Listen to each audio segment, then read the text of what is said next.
going into this movie, I made sure that I curated my expectations. You know why? Because this movie was not directed by Steven Spielberg. This was directed by James Mangold, and it's very clear, especially with the scene construction. You know how Spielberg constructs his scene. He blocks out his scenes in a certain way, and you don't see that in this particular movie. Now, before we go into the good and the bad, the Indiana Jones movie that I expected, this is Indiana Jones and the Dial of Destiny. The Indiana movie that I expected and wanted to see, I saw it in the first 20 minutes and the last 30 minutes. Now, the middle part of the film, there's only like one action set piece that I went like, yeah, that was pretty interesting. But the middle part of the movie is pretty constipated. There are a lot of unnecessary scenes. There's a lot of unnecessary fluff, especially with the characters, that I think added to the runtime, because this is a 2 hour, 20 minutes movie. And yes, it's worth it. I always believe that if you're going to watch a movie on the big screens, if it's more than 2 hours, it's worth it, because it's worth your money. But now the problem with that is that all the fluff is not interesting. All the fluff is not, it doesn't really add value to the story. Let me give you an example. There's an African American character who's, I think, the head of CIA or something. She's taken away somewhere in the first act, the end of first act, and I'm like, so what was her role in all this? Because she was pretty significant. She was always on our face in some parts. After the 20th minute, when you go back to 1969, she's like always there. The camera is always on her, and then she's taken out and you never see her again. Then there's this other kid who's supposed to be Helen's sidekick, and he's there, and I'm like, apart from the fact that he came with the plane somewhere, I'm wondering what the role of the kid is. I mean, there's some scenes with the kid, and I'm like, why am I looking at this kid right now? What value does this kid add to the story, apart from that one thing? Apart from the fact that in the past we've had one or two Indiana Jones. I think it was Temple of Doom where we had a kid. But in general, I was like, apart from the fact that you're trying to sound diverse, why do we have this kid? Now, the female character, Helena, I did not have a problem with the idea of her being in this film, but she's the part of what I'm calling fluff in this particular movie, because I don't remember her motivation. I don't remember why she needed to get that dial. Her motivation is not clear. She's one of those characters that you keep asking yourself, why are we cutting to this character?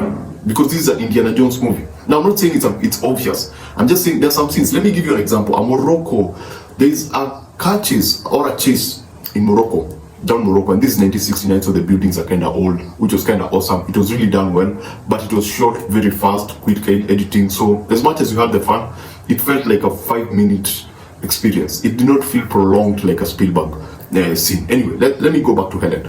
Now, usually when you watch a scene, it's usually the bad guys have this MacGuffin and they're on the run. So the good guys have to chase after the bad guys so that they can get the MacGuffin back, right? So now, what you have in this particular scene is the bad guys get the MacGuffin and they're on their way. So now you have the good guys having to chase the bad guys to get the MacGuffin. But before they do that, another group of people from Morocco come in and they're like, yo, Helena, I think it was her ex or something. There's this other guy who appears with this team and they're like, Helena, I don't know what Helena did. So now you have these people chasing after Helena, Indy, and the kid. And the kid, Indy, and Helena chasing after the bad guys to get the MacGuffin. So there was a point I was like, what the hell is going on? Because I can see, yes, I can identify that these are the people who are chasing Helena, but I cannot put myself where they are. I don't understand what's happening in that scene. I know that there are people chasing people, but I don't know who is where and who is doing what. And then it's Morocco. It's a maze of buildings and small structures. It's a market. So I was like, it looks good in general for a person who doesn't really understand filmmaking, for a person who's just looking to just have fun and watch something good on the screen. But if you appreciate and you have been exposed to Spielberg style of direction, you'll go like, this is terrible. Now, apart from that particular Helen characters and her storyline, it kept popping up. You know, you'd be in a scene and then it suddenly cut to her and she'll start explaining something, or you'll be in this trajectory, or you'll be in this trajectory with Indiana Jones, Harrison Ford, and you'll be maybe setting up something serious, and then you'll cut to her, and then tonally it would feel off. It should feel like she's introducing something that is off the tone of, you know, whatever the show is about, whatever the movie is about. So every time it cut to her, it felt like, oh, come on, you do your thing, say what you have to say. And then it would go and go. Then we go back to Harrison Ford and whatever he was talking about, and then you'd be back in. And then now when they had to move together, it was something else, because every time Indy would go into the story and go into maybe what they needed to do, it already would cut back to her, and then she would again tonally dilute everything.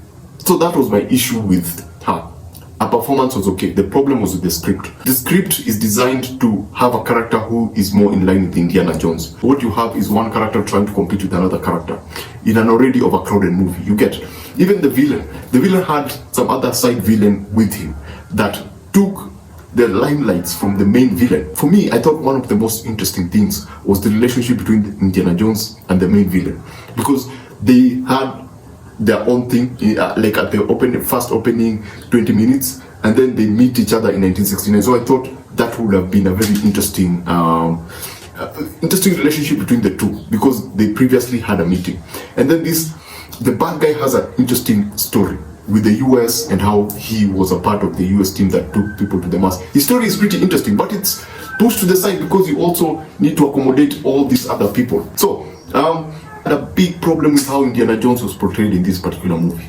I mean, he's old, we get the point that he's old, but the one thing that I appreciated about the other Indiana Jones, there was always a sense of life in him.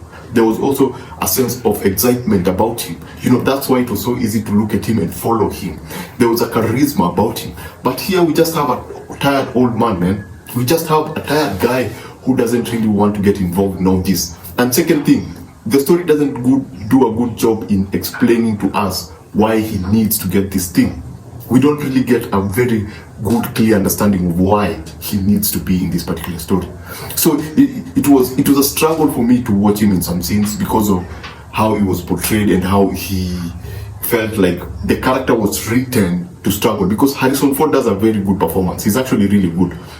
For those people who are complaining about CGI or the CGI de-aging, because there's the first 20 minutes he's de-aged, I actually didn't see that because of some of the things that were happening within that particular scene, because it's a very exciting scene.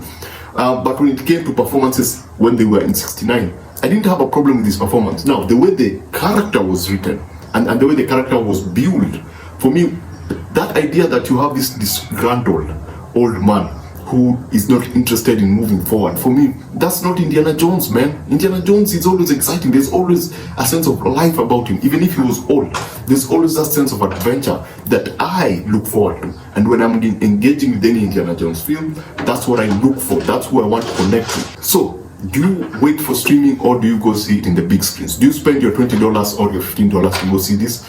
If you've never interacted with any other Indiana Jones movie, it's worth your time. If you have, don't go into this film. Just wait for it on streaming, because it will disappoint you. Most importantly, yes, the color is beautiful. Yes, it looks good. Yes, the scenes are shot very well, but they're edited very, very fast. And there is no creative blocking, what we are familiar with Steven Spielberg, because Steven Spielberg is very particular about how he blocks his scenes, how the camera moves. You don't get that. You get very quick cuts. You get very if you remember Night and Day, you get that, because Night and Day I think is from the same director, James Mangold. You get that fast-paced, high-energy movie that they thought we would like to see.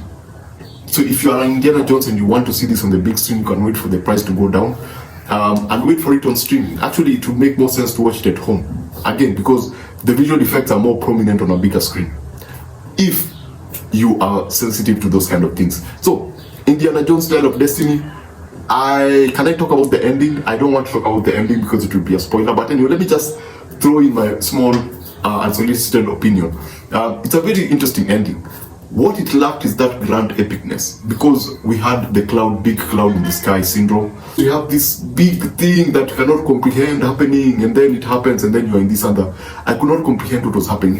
It lacked a certain epicness about it that I would expect from,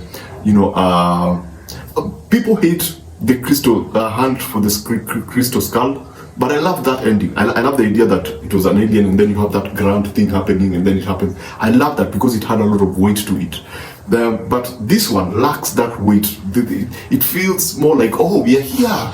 oh, this happens, oh no, so this has to happen, oh, we are back.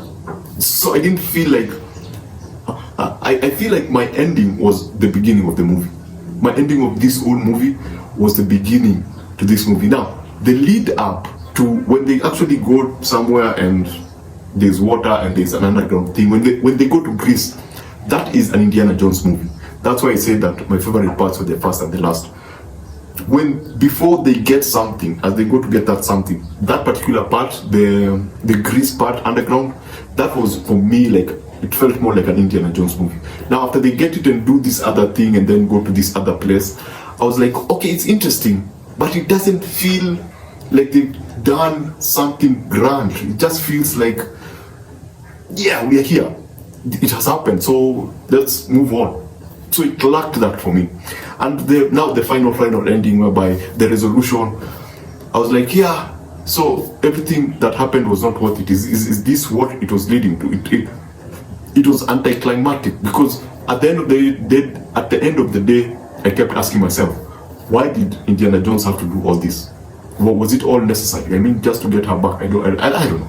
Anyway, that's Indiana Jones. If I was to give it out of 10, I would give this. If I was to give this out of 5, I would give it a 2. Yeah, 2 out of 5. It's very good. If you've never interacted with Indiana Jones and you're looking for something to watch with your family or just have fun, just action. If you're looking, it's like just eye candy. If you're looking for eye candy, a bit of action, a bit of sci-fi, then this is for you. That's the 2. But on all the other parts, characterization, it's very convoluted, constipated, and it's very long. So basically that's it. Thanks for watching. Remember to watch what you enjoy and enjoy what you watch. Thanks for watching. Subscribe, man, come on. If you're watching this and you've not subscribed to my channel, subscription button is at the bottom. It's actually here. Subscribe to my channel, and then I'll see you on the next one. Thanks for watching.